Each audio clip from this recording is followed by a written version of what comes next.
Hello everyone, welcome to this session. In this session, we will talk about the parametric machine learning model. As we have seen in the machine learning procedures, right? So we first have a training data set, then we represent them, then we will select machine learning algorithms. After that, we do the model training. So when the model is trained, we evaluate the model. So this is a procedure. And in the last session, we have finished the data representation. This session, we will focus on the select machine learning algorithms. So machine learning models, we can divide them to parametric models and non-parametric models. So this session, we focus on parametric models and use a simplest example, linear regression, to represent the characteristics of the parametric models. So what are parametric models? For these models, we have a known form. So for example, the y and x, the output and inputs, their relation is a line, is a quadratic curve, right? So these are the pre-assumption. So we assume we know this form. Then we want to learn the coefficients to build a good model. So this one, we call it parametric models. So parametric models include there are many models that are parametric models. So for example, the linear regression that we will talk about very soon, and also include the logistic regression and the simple neural network. So those ones are all the parametric models. So let's see the pros and cons of the parametric model. So the advantage is that parametric models are often explainable.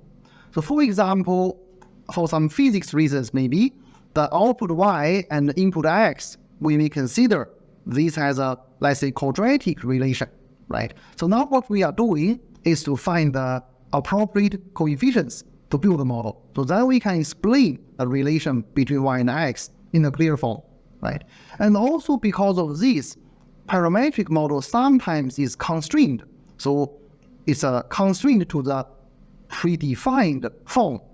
So because of this, it may generate poor fit sometimes. So for example, the relation between y and x, this is a cubic relation, right? It should be a cubic relation, but the model that I defined is linear. So I try to use a line to represent a cubic relation. So clearly the result won't be good, right? So that is the advantage and drawback of the parametric models.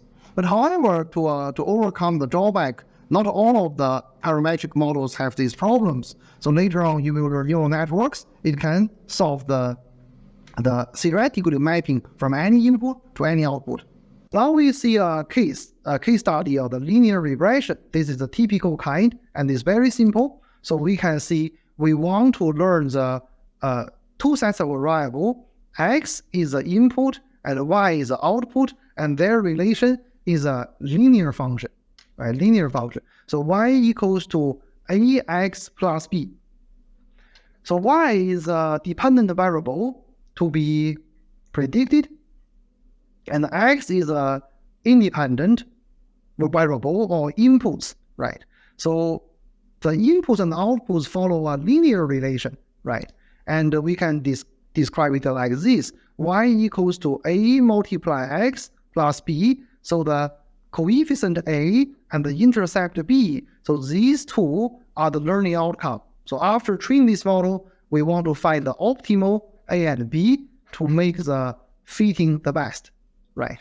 So in summary, linear regression, we matched one or more numerical inputs to a numerical output. So then we can see an example for the linear regression. We use a previous financial prediction example. So we give the research and development spend, the administration spend, and the location of a company. We want to predict the profit the company is expected to make. So we have 1,000 samples. So we can see here. So to make it simple, the marketing spend, we didn't consider it. So we only consider R&D spend, administration, and state. We want to predict the performance. So as I have said, right, the linear regression, the input must be numerical data. But here, this one, the location is categorical. Now how to do that? Yeah, so data representation, right? One-hot encoding or dummy encoding if you want. So we can do like this. We provide X with 5 elements. So X1 and X2 are the R&D spend and the administration spend. So 3 to 5, they are what? They are the one-hot encoded of the location.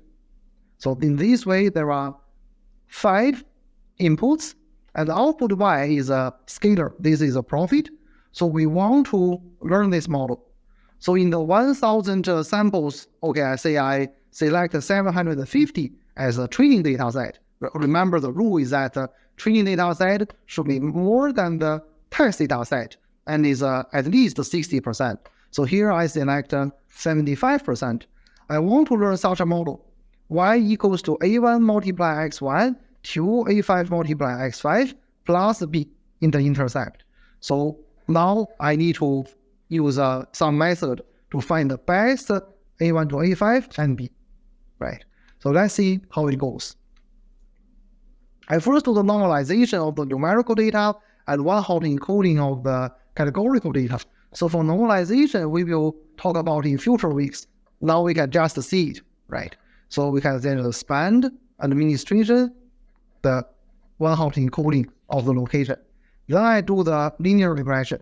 So this is the result, right? So we can find out. So by using the A1 to A5 and B, the line is formed. So for a new input with a new kind of R&D spend, administration, and another location among the set, so we can predict the profit, right? So now let's summarize the advantages and drawbacks of the linear regression.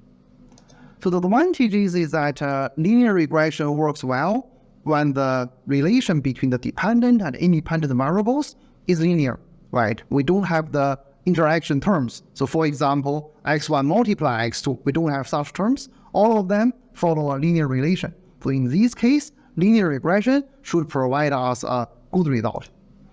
And also the result is easy to implement, and we can easily to explain it, right? And the training is efficient. The drawback is that linear regression is valid only when the linear relation exists. So otherwise, we can't expect linear regression can provide us a good result. Also, linear regression is sensitive to outliers. So what is outliers? We will discuss in the future weeks. Thank you very much. Bye-bye.